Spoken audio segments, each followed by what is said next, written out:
Hi, I'm coming on here today because we were assigned to do a social problem and a social statement. In my class, we looked at a bunch of different issues in society, and I chose to do the death penalty. Today, we're looking at specifically Texas and the death penalty and how it is unequal between different races and income levels. So, just to sum up what the death penalty is, it is also known as capital punishment.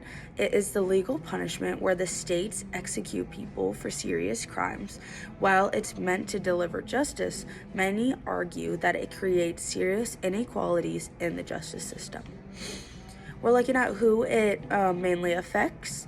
The death penalty disproportionately affects people of color, as well as individuals with a low socioeconomic status. Research shows that these groups are more likely to be sentenced to death due to the limited legal resources and systematic biases. So that's looking at the inability to afford a good lawyer and also the systematic biases that are evident within the justice system, including the judge and the jurors. The death penalty has existed throughout U.S. history, but it has changed throughout time. In 1972, Furman versus Georgia temporarily made it unconstitutional. But then in 1976, Gregg versus Georgia reinstated it after states revised their laws. Texas quickly adapted and caught on board with this idea and became one of the most active states in executions, earning the reputation as the executing state. Texas law still allows the death penalty today, with executions continuing into 2026. The most recent one will happen this month in May.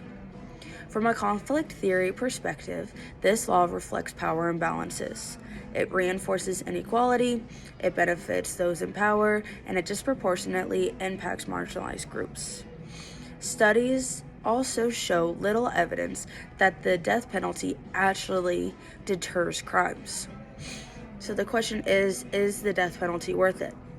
What would I change? I would replace the death penalty with life imprisonment without parole, which still ensures accountability without the risk of wrongful executions. The question isn't just about punishment, it's about fairness. If we want to truly have an equal justice system, we need to advocate for policy reform